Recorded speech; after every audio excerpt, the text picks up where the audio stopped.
4।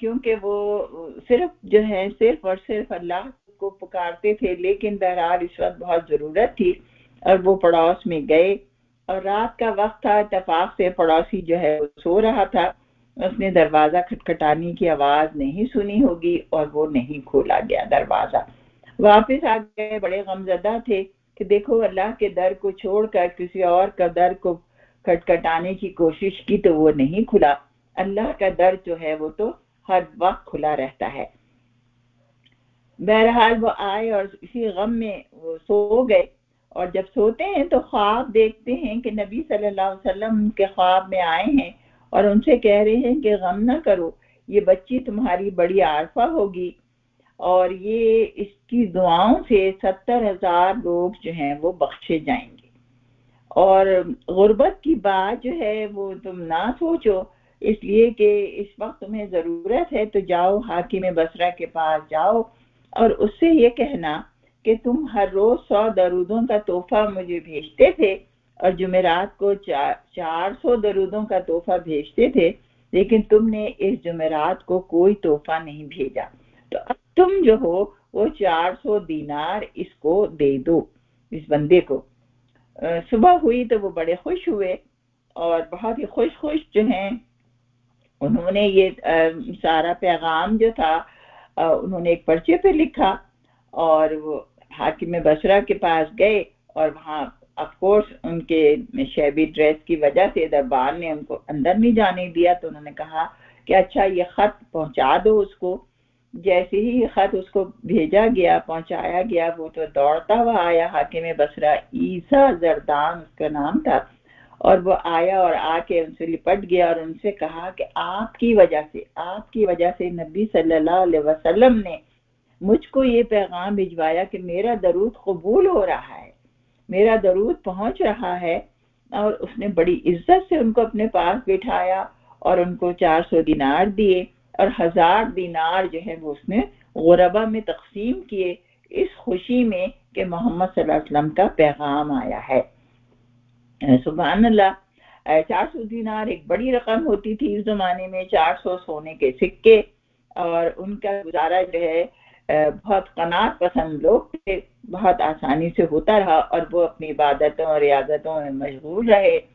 ان کی یہ بچی جو تھی شروع سے جو ہے بہت زیادہ ذہین تھی، فتین تھی رابعہ، اور بہت زیادہ اس طرح کی باتیں کرتی تھیں کہ ان پہ جو ہے وہ جو بڑے بڑے لوگ علماء کرتے ہیں۔ 5 سال کی تھیں، اف کورس جس ماحول میں وہ پرورش پا رہی تھیں وہاں بھی ایسی ہی باتیں ہوتی تھیں، نیک لوگ تھے۔ تو کہتے ہیں کہ ایک دن انہوں نے کھانا رکھا تو کھانا دیکھا کہ بیٹی نہیں آئی ہیں کھانے پر، تو کہا کہ رابعہ آؤ اور کھانا کھاؤ، تو اس نے یہ کہا کہ ابا جان یہ کھانا جو ہے یہ بھوک پر صبر کرنا بہتر ہے، اس لیے اس سے پہلے کہ آگ پر صبر کرنا پڑے۔ اور قرآن کی ایک آیت ہے کہ وما اصبرہم علی النار، کہ کیسے لوگ آگ پر صبر کریں گے۔ تو انہوں نے یہ پیغام دیا، انڈائریکٹلی یہ پیغام دیا کہ یہ کھانا جو ہے کہیں حرام تو نہیں ہے، کہیں اس میں کوئی شبہ تو نہیں ہے حرام کا۔ بہرحال انہوں نے اپنی بات کہہ دی اور بہت ان کے باپ جو تھے بہت حیران رہ گئے۔ ان کا بیٹی کبھی تم نے سوچا ہے کہ ہم نے کبھی حرام کھانے کو ترجیح دی ہو اگرچہ ہم کتنے ہی بھوکے ہوں؟ لیکن الحمدللہ بچی 5 سال کی ہو گئیں، 6 سال کی ہو گئیں، 7 سال کی ہو گئیں، اور اسی طرح پرورش پاتی رہی اپنے گھر میں، یہاں تک کہ ان کے والد کا انتقال ہو گیا اور والدہ بھی وفات پا گئی۔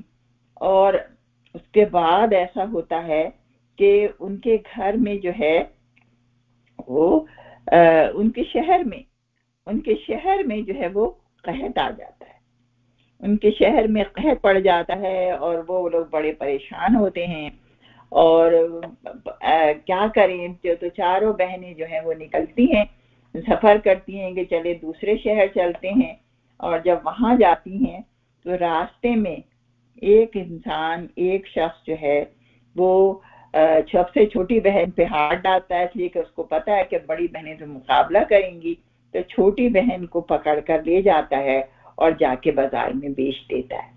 تو یہ اس زمانے میں غلاموں کی منڈی ہوتی تھی، اور غلام انسان بکتے تھے، اور پھر وہ لوگ انہیں خرید کے غلام بنا لیتے تھے۔ تو آپ یہ دیکھیں کہ وہ بچی ہے، وہ بک گئی ہے، اور یہ کوئی انوکھی بات نہیں ہے، آج بھی ایسا ہوتا ہے، جب لوگ بھوک سے مجبور ہوتے ہیں تو اپنی اولاد کو بیچ دیتے ہیں۔ اور شخص نے جس شخص نے اسے خریدا، اس کا نام عتیق تھا، اور وہ بڑا ظالم آدمی تھا، بڑا ظالم آدمی تھا، اور وہ مستقل جو ہے ان سے کام لیتا تھا۔ اب 8-10 سال کی بچی ہے، اب اسے کام لے رہا ہے اس قدر، پورے گھر کا کام کروانا، اور اس زمانے میں تو کام بھی بڑے مشکل ہوتے تھے کہ دور سے پانی بھر کے لانا، اور صفائیاں کرنا، اور کھانے بنانا، جو بھی کچھ ہوتا، اور بہت کم ان کو کھانا دیتا تھا۔ اور وہ جو تھیں رابعہ بصریہ جو تھیں، وہ بہت ہی خوش اسلوبی سے کام کرتی تھیں، بہت اچھی طرح کام کرتی تھیں، اور سارا دن کام کرتی تھیں، اور کم کھانے کی وجہ سے اور زیادہ محنت کی وجہ سے وہ ان کو چہرہ بڑا بیمار زدہ ہو گیا۔ تو اس نے پوچھا آقا نے کہ کیا تم بیمار ہو؟ تو انہوں نے کہا کہ نہیں۔ کیا مجھ سے کام میں کوئی کوتاہی ہوئی ہے؟ انہوں نے کہا نہیں، کام تو تم ٹھیک کر رہی ہو، اور لیکن تم بیمار لگ رہی ہو۔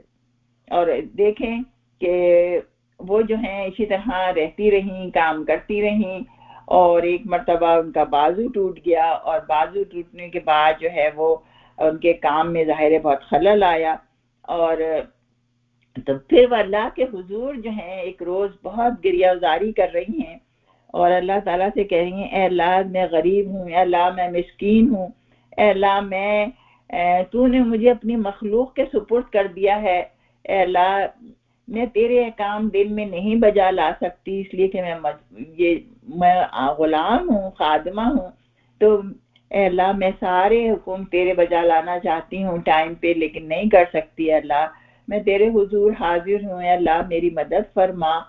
اور جب وہ گریہ زاری کر رہی ہیں، اور یہی گریہ زاری جو ہے یہ ان کی پہنچتی ہے آقا تک، اور شاید وہ اس رات وہ سو نہیں سکا تھا، اور وہ جاگ رہا تھا، اور اس نے جب گریہ زاری کی آواز سنی تو وہ جو تھی آتی ہے، اور آتا ہے وہ، اور آ کے دیکھتا ہے کہ ان کے سجدے میں پڑی ہے بچی، اور ان کے سر پر نور کا حالہ ہے، ان کو ایک نور نظر آیا چمکتا ہوا۔ اور جب اس نے یہ دیکھا کہ یہ تو بچی بہت ہی عبادت گزار ہے اور بہت ہی نیک ہے، تو انہوں نے جو ہے وہ واپس چلا گیا، اور صبح کو اٹھ کے اس نے کہا کہ مجھے معاف کر دو رابعہ، مجھے معاف کر دو، میں نے تمہارے ساتھ جو بھی زیادتی کی ہے، تم جو ہو میری طرف سے آزاد ہو، تم جہاں چاہو جا سکتی ہو، تم جو ہو چاہو تو میرے ساتھ رہ سکتی ہو، چاہو تو جہاں چاہو چلی جاؤ۔ تو انہوں نے جو ہے اللہ کا بہت شکر ادا کیا، اور اللہ کا شکر ادا کر کے وہ اس کے گھر سے نکل گئیں، اور جو ان کی دیرینہ خواہش تھی کہ وہ دینی تعلیم حاصل کریں، تو اس کے بعد وہ اپنی تعلیم میں لگ گئیں۔ وہ 12 برس کی بچی جو ہے وہ تعلیم حاصل کرنے لگی، بصرہ میں جو مکتب تھے وہاں جانے لگیں، اور وہاں درسوں میں شریک ہونے لگیں، انہوں نے قرآن حفظ کیا، انہوں نے حدیث کی تعلیم حاصل کی، انہوں نے فقہ کی تعلیم حاصل کی، اور جب یہاں سے ختم ہو گیا تو جتنا بھی وہ علم وہاں سے لے سکتی تھی تو پھر وہ کوفہ چلی گئی۔ کوفہ میں جو ہے انہوں نے خوب دل کھول کے علم حاصل کیا۔ تو آپ یہ نہ سمجھیے گا کہ وہ تو غریب تھیں اور نہ ان کا کوئی در تھا، نہ گھر تھا، نہ ٹھکانہ تھا، تو کیسے حاصل کر لی تعلیم؟ یاد رکھیے اسلامی حکومتیں تھیں، اور اس میں جو ہے وہ اس حکومت کی طرف سے گرانٹس ملتی تھی، حکومت جو ہے طالب علموں کے لیے بہت سہولتیں فراہم کرتی تھی، وظیفے دیتی تھی ہر مہینے، اور اس کے علاوہ مخیر حضرات جو تھے، جو مالدار لوگ تھے، وہ بھی بڑی قدر کرتے تھے علم حاصل کرنے والوں کی۔ تو اس طرح انہوں نے علم حاصل کیا، اور علم حاصل کر کے جب بصرہ واپس آتی ہیں تو بصرہ میں پھر انہوں نے تعلیم کا سلسلہ شروع کر دیا، بہت زیادہ جو ہے ان کے درس میں لوگ آنے لگے، اور یہاں تک کہ ہم بڑے بڑے نام ہم سنتے ہیں کہ امام کیا کہتے ہیں سفیان ثوری ہیں اور سفیان ثوری ہیں اور مالک بن دینار ہیں، شفیق بلخی ہیں، یہ بڑے بڑے امام گزرے ہیں اپنے وقت کے. اور سفیان ثوری جو ہیں یہ تو امام ابو حنیفہ کے ہم اثر تھے. تو یہ لوگ جو ہیں آپ کی کیا کہتے ہیں ہم نشینوں میں سے تھے اور آپ سے فیض حاصل کرتے تھے، آپ سے ملنے کے لیے آتے تھے. اور آپ نے جو ہے خواتین پہ بہت زیادہ زور دیا، خواتین کو بہت تعلیم دی اور ان کو بہت چیزیں سکھائیں. اور اس کے علاوہ جو ہیں وہ دوسرے اس میں جا کر بھی تعلیم دیا کرتی تھیں. اور سبحان اللہ سبحان اللہ، ان کا حال یہ تھا کہ لوگ دور دور سے لوگ ان سے علم سیکھنے کے لیے آتے تھے. اور آپ دیکھیے کہ جب ایسا ہوتا ہے کہ جب لوگ علم کسی بھی چیز میں آپ مہارت حاصل کر لیتے ہیں نا، آپ کے پاس تو قرآن بھی حفظ تھا، حدیث بھی تھی، فقہ بھی تھی اور علم بھی تھا اور عمل بھی تھا، تو ہر چیز سے آپ کے پاس اللہ نے آپ کو ہر چیز سے نوازا تھا. اور آپ جو ہیں کسی نے پوچھا آپ سے کہ آپ جو ہیں وہ آپ کو یہ مرتبہ کیسے حاصل ہوا، تو انہوں نے کہا کہ قول و فعل کی مطابقت سے، کہ جو میں کہتی ہوں اس پہ میں عمل کرتی ہوں. تو سبحان اللہ یہی طریقہ تھا ان کا.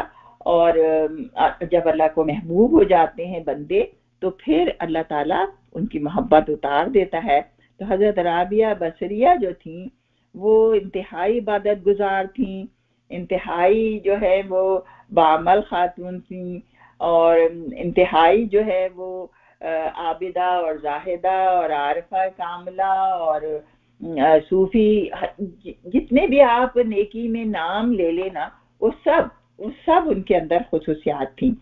اور اس کے بعد یہ ہے کہ ایسا بھی ہوا کہ کچھ لوگ ملنے کے لیے آئے اور آپ سے بحث کرنے لگے کہ رابعہ اتنی محنت کرتی ہو، عابدہ ہو اور زاہدہ ہو، لیکن تمہارا رتبہ تو زیادہ بڑھنے والا نہیں ہے، اس لیے کہ مرد حضرات جو ہیں وہ نبی ہوئے ہیں، اولیاء ہوئے ہیں، صدیق ہیں، شہداء ہیں، تمہارا رتبہ کتنا بڑھ جائے گا، اتنی محنت کرتی ہو.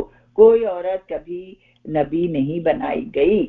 تو عورتیں ناقص العقل ہوتی ہیں. آپ سنتی رہیں اور اس کے بعد آپ نے ایسا پیارا جواب دیا. انہوں نے کہا کہ مردوں میں تم کو معلوم ہے کہ مردوں نے تو خدائی تک کا دعویٰ کر دیا. اور فرعون نے کہا تھا نا انا ربکم الاعلی، کہ میں سب سے بڑا رب ہوں تمہارا. تو کہا کہ کسی عورت نے خدائی کا دعویٰ کبھی نہیں کیا. اور پھر انہوں نے یہ کہا کہ اللہ نے عورت کو ایسا بنایا ہے اور اسی کی گود میں اسی سے پیدا ہوئے ہیں نبی اور صدیق اور شہداء اور ولی، تو اسی سے پیدا ہوئے ہیں اور اسی کے گودوں میں پل کر جوان ہوئے ہیں، اسی کے گودوں میں پل کر بڑے ہیں. تو یہ رتبہ کیا کم ہے عورت کے لیے؟ عورت کے لیے تو بہت بڑا رتبہ ہے یہ. تو سبحان اللہ لوگ جو تھے وہ خاموش ہو گئے. اور اسی طرح ایک مرتبہ کسی نے کہا کہ آپ تو رحمان کی دوستی سے آپ کی بڑی دوستی ہے، تو شیطان سے دشمنی ہے آپ کی؟ شیطان سے جو ہے وہ کتنی دشمنی رکھتی ہیں آپ؟ شیطان کو تو اللہ نے بھی کہا کہ عدو مبین، وہ تمہارا کھلا دشمن ہے. تو انہوں نے جواب دیا کہ میں تو ابھی رحمان کی دوستی سے ہی مجھے فرصت نہیں ملی، میں تو رحمان ہی کو جاننے کی کوشش کر رہی ہوں، میں تو رحمان کے قریب ہونے کی کوشش کر رہی ہوں. میں تو دن رات یہ دعائیں کرتی ہوں کہ اللہ تعالیٰ میرے اور میرے رحمان کی دوستی کے درمیان کوئی حائل نہ ہو جائے.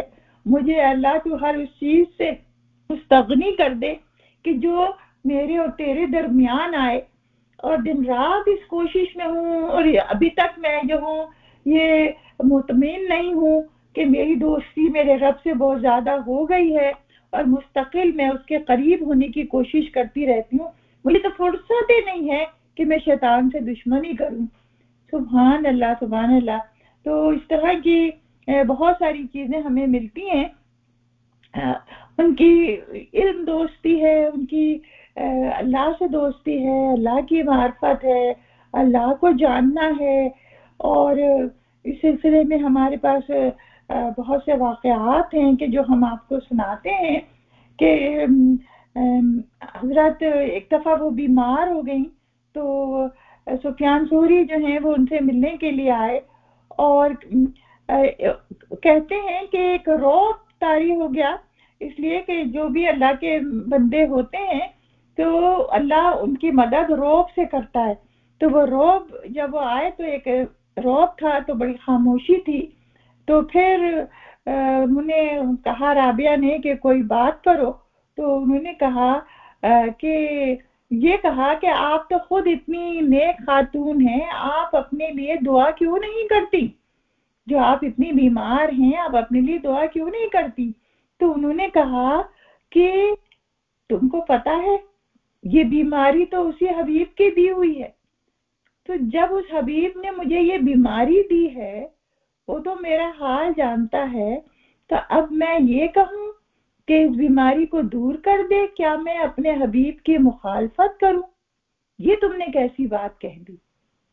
تو سبحان اللہ، اسی کو نفس مطمئن کہتے ہیں کہ جو ہر چیز سے مطمئن ہو جائے جو اسے پیش آئے. اور پھر اس کے بعد دوسرا سوال انہوں نے یہ کیا کہ رابعہ تمہیں کوئی چیز کھانے کی خواہش ہے؟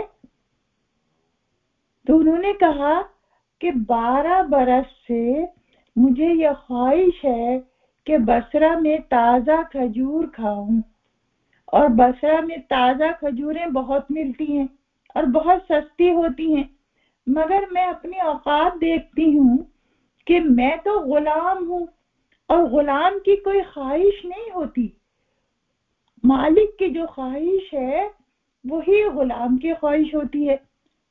تو میں نے آج تک وہ کھجوریں نہیں کھائیں. کہتے ہیں سفیان ثوری کہ وہ حیرت زدہ رہ گئے اور خاموش رہے اور پھر وہاں سے اٹھ کر چلے گئے. اور سبحان اللہ یہ ان کی نفسی بے غرضی کہیے یا آپ اس کو یہ کہیے کہ دنیا سے بے رغبتی کہیے، اس کو آپ زہد کہیے، قناعت کہیے، آپ اس کو کوئی بھی نام دے دیں، مگر رابعہ کی جو ہے یہ اخلاق تھے اور یہ صفات تھی. ایک دفعہ ہم دیکھتے ہیں کہ حضرت رابعہ بصریہ جو تھی وہ ان کے پاس کچھ لوگ ملنے کے لیے آئے اور کھانے کا وقت ہو گیا تو انہوں نے اپنی خادمہ سے پوچھا کہ بھائی کچھ کھانا ہے؟ تو انہوں نے کہا بس ایک روٹی ہے. تو اتنے میں فوراً ہی دروازے پہ سائل آیا کہ اللہ کے نام پہ کھانا دو. تو انہوں نے کہا یہ روٹی اسے دے دو. اب وہ روٹی لے کے چلا گیا. اب وہ روٹی بھی گئی. اب کیا کھلائے مہمانوں کو؟ تو تھوڑی دیر بعد ہی دیکھتے ہیں کہ ایک آدمی آتا ہے اور کھانا لے کر آتا ہے، روٹیاں بھی ہیں، سالن بھی ہے. تو وہ کہتی ہیں اچھا روٹیاں گنو. تو جب روٹیاں گنتے ہیں تو اس میں 8 روٹیاں ہیں. تو وہ کہتی ہیں اس کو واپس کر دو، یہ کھانا ہمارے لیے نہیں آیا ہے. وہ واپس کر دیتی ہے کھانا. خادمہ کہتی ہے یہ لیں بھائی آپ نے تو آیا ہوا کھانا واپس کر دیا، اب کیا ہوگا؟ تھوڑی دیر بعد وہ آتا ہے آدمی اور کہتا ہے کہ مالکن نے آپ کو یہ کھانا بھیجا ہے. اب جو گنتی ہیں روٹیاں تو 10 ہیں اس کے اندر روٹیاں. وہ کہتی ہیں ہاں یہ کھانا ہمارے لیے آیا ہے. اور دیکھیں یہ کیا چیز تھی، یہ کھانا وہ لیتی ہیں، کھانا رکھتی ہیں، کھانا کھلاتی ہیں مہمانوں کو. لیکن ہمارے سوچنے کی بات یہ ہے کہ اس میں کہ دراصل ان کو اللہ کے اس بات کا یقین تھا کہ جس میں اللہ تعالیٰ نے کہا ہے کہ منجا بالحسنتی فلہو عشر امثالہا، کہ جس نے ایک نیکی کی اس کا اجر اللہ 10 گنا دنیا میں دے گا اور آخرت میں تو وہ کتنا ہی زیادہ دے گا جو اس کی مرضی ہوگی. تو وہ ایک روٹی کے بدلے ان کو 10 روٹیاں مل گئیں. الحمدللہ، سبحان اللہ. یہ یقین اور ایمان کی دولت تھی کہ جو انہوں نے جو ہے وہ اس کا جو ہے بتایا. اسی طرح جو رابعہ بصری کے بارے میں آتا ہے کہ کسی نے ان سے کہا کہ آپ مجھے نصیحت کیجئے، تو انہوں نے کہا کہ جس طرح موم اپنے آپ کو جلا کر دوسروں کو روشنی پہنچاتی ہے، اسی طرح تم بھی اپنے آپ کو جلاؤ. اب دیکھیں کہ یہ کیا تھا، یہ آپ نے یہ بتایا کہ موم کا کام جو ہے، آپ کو پتہ ہے موم بتی ہوتی ہے، کینڈل، تو جب کینڈل جلتی ہے نا تبھی تو روشنی ہوتی ہے.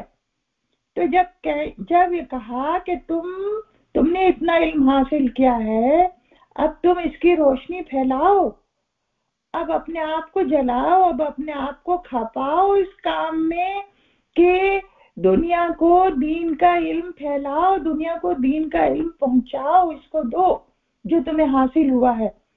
بالکل اس طرح جس طرح موم جلتا ہے اور پھر روشنی ہوتی ہے، تو تم جلو گے، تم محنت کرو گے تو پھر دین کا علم پھیلے گا اور لوگ اس سے فیض یاب ہوں گے. تو سبحان اللہ. اسی طرح ایک دفعہ ایک شخص نے ان سے کہا کہ آپ جو ہیں وہ جنت کے بارے میں کیا کہتی ہیں؟ تو انہوں نے کہا بھائی پہلے ہمسایہ. اور یہ سوال جو ہے یہ دراصل امام غزالی جو ہے احیاء علوم الدین میں لکھتے ہیں کہ یہ کسی نے ان سے سوال کیا کہ جنت کے بارے میں آپ کیا کہتی ہیں، تو انہوں نے کہا کہ بھائی پہلے ہمسایہ اور پھر مکان. اب دیکھیں ذہین و فطین تھی، بات بھی کیا خوبصورت انداز میں کرتی تھی. تو اس کا جواب وہ لکھتے ہیں کہ ہمسائے سے مراد ان کی یہ تھی کہ اللہ سبحانہ تعالیٰ سے دوستی کرو، اللہ سبحانہ تعالیٰ کے قریب ہو، اس کی ہمسائیگی حاصل کرو، اس کے قریب زیادہ سے زیادہ ہو. تو جب قریب ہوگی تو مکان بھی مل جائے گا. یعنی جب انسان اللہ کی معرفت حاصل کرے گا، اس سے محبت کرے گا، اس کے احکام بجا لائے گا، اس کی مرضی کو اپنی مرضی سمجھے گا، تو پھر اللہ اس کو وہ دے گا کہ جو اس نے اس کے لیے تیار کر رکھا ہے، یعنی جنت. اس کو وہ چیز عطا کرے گا، یعنی مکان. سبحان اللہ. اسی طرح ایک دفعہ وہ جا رہی تھیں تو کہیں واز ہو رہا تھا تو آپ وہاں بیٹھ گئیں. تو وہاں بیٹھی تو وہ وائس کہہ رہا تھا کہ لوگوں، جہنم بڑی بری چیز ہے، جہنم سے بچو، جہنم میں یہ ہوگا، جہنم میں پیپ ہوگی، جہنم میں کھولتا ہوا پانی ہوگا، جہنم میں جو ہے زقوم کا درخت ہوگا، سوکھی خاردار گھاس ہوگی، لوگوں جہنم سے بچو، لوگوں جنت میں آنے کی تیاریاں کرو، جنت میں جو اللہ نے باغ رکھے ہیں، جنت میں اللہ نے نہریں بہائی ہیں دودھ کی اور شہد کی، اور جنت میں حوریں ہیں، اور جنت میں یہ ہیں. تو آپ سن رہی تھی، سنتے سنتے آپ کھڑی ہو گئی. انہوں نے کہا بس کرو. رابعہ بصری کہتی ہیں بس کرو، تم جو ہو یہ کب تک لوگوں کو غافل رکھو گے، کب تک لوگوں کو جنت اور دوزخ میں مشغول رکھو گے تم. دیکھو سب سے پہلے اللہ سے تعلق پیدا کرو، اللہ سے محبت پیدا کرو. یہ کیا تم لوگوں کو جو ہے یہ اس میں لگاتے ہو جنت دوزخ میں. تو وہ آدمی جو تھا وائس ناراض ہو گیا. اس نے کہا تو نکر بولا کہ ارے بھائی تو دیوانی ہے رابعہ، تو جا یہاں سے، تیری سمجھ میں نہیں آتا. تو انہوں نے کہا میں دیوانی نہیں ہوں، دراصل دیوانہ تو ہے. تو نے اللہ کی محبت کے درس نہیں دیے، تو نے لوگوں کو اس کے اندر رکھا ہے. اور دراصل جو ہے ان کی بات جو ہے ہمیں اس سے ایگری، ہمیں جو ہے دراصل یہ سوچنا چاہیے کہ یہ ان کا اپنا طرز فکر ہے، یہ ان کا اپنا طرز فکر ہے. اس لیے کہ ہمیں یہ سوچنا ہے کہ جب جنت میں اللہ نے جنت کا ذکر کیا ہے تو اللہ نے جہنم کا ذکر کیا ہے، اور اللہ نے مختلف قسم کے لوگ بنائے ہیں. کچھ لوگ جہنم سے ڈر کے عبادت کرتے ہیں، ان کے اندر خوف ہوتا ہے، وہ خوف زدہ جلدی ہو جاتے ہیں. کچھ لوگ لالچی بہت ہوتے ہیں، تو وہ لالچ کے اس میں جو ہے وہ جنت کی وجہ سے، جنت کے حصول کے لیے اللہ کی عبادت کرتے ہیں، اور کچھ لوگ جو ہیں وہ صرف اور صرف اللہ سے محبت کرتے ہیں اس سے تعلق کے لیے۔ تو ہر طرح کے لوگ ہیں، اللہ تعالیٰ نے ہر طرح کے لوگوں کو مخاطب کیا ہے، تو ہمیں جو ہے کسی کو یہ نہیں کہنا چاہیے کہ یہ بات وہ غلط کہہ رہا ہے اس لیے کہ یہ بات صحیح ہے۔ اور ان کا تو حال یہ تھا کہ وہ بہت زیادہ جو ہے اللہ کی وحدانیت پہ زور دیتی تھی، اللہ کی کبریائی پہ زور دیتی تھی، ان کے نزدیک اور کوئی چیز تھی نہیں۔ وہ کہتی تھی کہ زمین اور آسمان اور ہر چیز جو ہے اسی کی ہے، وہی مالک ہے، جو کچھ ہے بس وہی وہ ہے، اسی کی بس اسی کو مانو۔ تو کیا اگر جنت دوزخ اللہ نے نہ بنائی ہوتی تو کیا تم لوگ اس کی عبادت نہیں کرتے؟ تم لوگ جو ہے اصل سانے کو بھول جاتے ہو اور جو ہے یہ ان چیزوں کو دیکھتے ہو۔ اسی طرح ایک اور واقعہ ہمیں ملتا ہے کہ ایک دن بڑا خوبصورت موسم تھا، ہوا چل رہی تھی، بادل چھائے ہوئے تھے، تو خادمہ نے آ کر کہا کہ آپ تو ہر وقت اندر بند رہتی ہیں حجرے میں، آئیے ذرا باہر تو آئیے، دیکھیے سانے حقیقی کی صنعت تو دیکھیے۔ انہوں نے کیا جواب دیا؟ انہوں نے یہ جواب دیا کہ بھائی ابھی تو میں سانے حقیقی کو ہی جان رہی ہوں، ابھی تو میں سانے حقیقی کو ہی نہیں پوری طرح پہچان سکی، پھر بعد میں جب اس کو پہچان لوں گی تو اس کی صنعت کو دیکھوں گی۔ صنعت کیا تھے؟ بنانی والی بنی بنائی چیز کو۔ تو صنعت تو جو ہے یہ موسم، یہ چاند، یہ ستارے، یہ خوبصورت جو ہے موسم اور بہار، یہ ساری چیزیں تو اس کی بنائی ہوئی نا، تو پہلے اس سے تو میں جان لوں۔ تو سبحان اللہ سبحان اللہ، اللہ سے محبت کا یہ انوکھا انداز، یہ بہترین انداز، ایسے لوگ جو ہیں وہ گزر گئے کہ جنہوں نے اپنا اوڑھنا بچھونا زندگی کا حاصل ہی یہ بنا رکھا تھا۔ اور خاص طور پر آج کل کی زندگی میں اسپریچویلٹی جو ہے وہ کم ہوتی جا رہی ہے، کیونکہ انسان جو ہے وہ روح اور جسم کا مرکب ہے۔ انسان اپنے جسم کا تو بہت خیال کر رہا ہے، بہت زیادہ اس کی تگ و دو میں ہے کہ وہ بہترین ہو، بہت لائق ہو اور قابل ہو اور صحت مند ہو، لیکن روح اس کی مردہ ہوتی جا رہی ہے۔ جب روح مردہ ہوتی جا رہی ہے تو اخلاق خراب ہوتے جا رہے ہیں، وہ اخلاق خراب ہوتے جا رہے ہیں تو دنیا میں فساد بڑھتا جا رہا ہے۔ تو آج بھی بہت زیادہ روحانی ضرورت ہے، دنیا کو بہت زیادہ اللہ کی طرف رجوع ہونے کی ضرورت ہے۔ ایک اور واقعہ ہے کہ ایک شخص نے کہا کہ میں بڑا گناہگار ہوں، میں بہت گناہگار ہوں، اور میں جو ہوں توبہ کرتا ہوں تسلی نہیں ہوتی۔ تو کیا فرمایا انہوں نے کہا کہ انسان اس وقت تک توبہ کر ہی نہیں سکتا جب تک کہ اسے توفیق نہ ہو، اور جب اللہ نے توفیق دے دی، اسے توفیق مل گئی، وہ توبہ کر رہا ہے، تو قبولیت میں تو کوئی شک ہی نہیں رہا، قبول تو قبول ہو ہی گئی، توبہ تو قبول ہو گئی۔ سبحان اللہ، کیسا مسکت جواب ہے، کیسا سادہ اور آسان جواب ہے۔ ہمیں بھی شیطان جو ہے اسی طرح بھول بھلیوں میں رکھتا ہے، تنگ کرتا رہتا ہے، تمہاری توبہ تو قبول نہیں ہوئی، ایک اور گناہ کر لو، تم تو وہی گناہگار، تم اور گناہ کر لو۔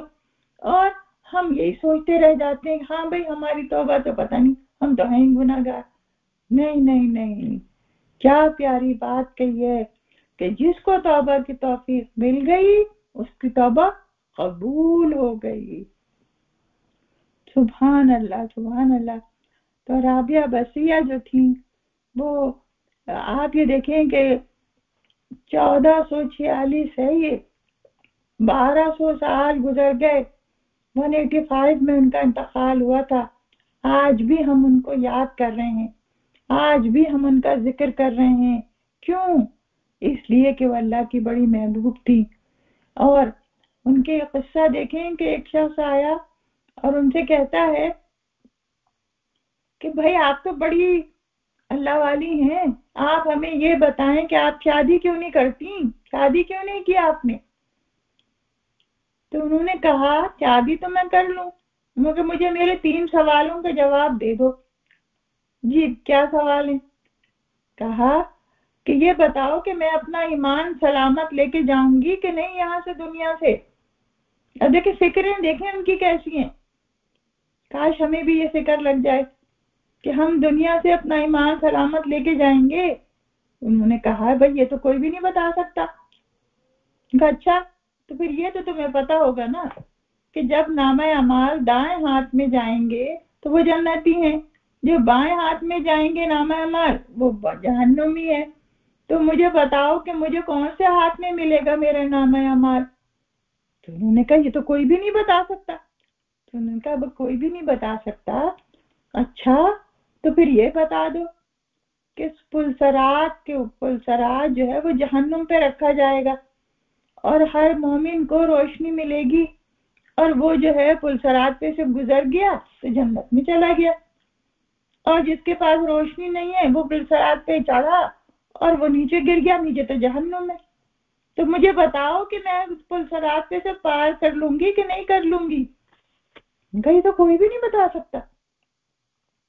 انہوں نے کہا اچھا تو اگر کوئی نہیں بتا سکتا تو یہ اتنی بڑی بڑی فکریں ہیں، میں ان کی تیاریاں کر رہی ہوں، تو میرے پاس کہاں وقت ہے کہ میں شوہر کی اطاعت کروں، اس کی خدمت کروں؟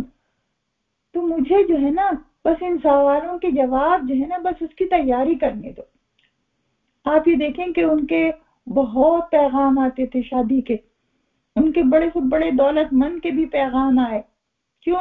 کس قدر مشہور ہو گئی تھی کہ ہر کوئی چاہتا تھا کہ ان سے شادی کر لے، اور بڑے بڑے عالموں اور زاہدوں کے بھی پیغام آئے، کیوں؟ اس لیے کہ وہ چاہتے تھے کہ اتنی بڑی قابل عورت ہے شادی کر لیں، اور زاہد لوگ جو ہے عبادت گزار لوگ یہ چاہتے تھے کہ ہماری بھی بخشش ہو جائے گی ان کے ساتھ رہیں گے تو ہر طرح کے ہر عمر کے لوگوں کے ساتھ ان کے پیغام آتے تھے، مگر وہ جو ہے وہ منع کر دیتی تھیں اور ناراض ہوتی تھیں کہ بھائی تم لوگ مجھے چھوڑ دو، مجھے میرے اللہ کو چھوڑ دو ساتھ میں بس۔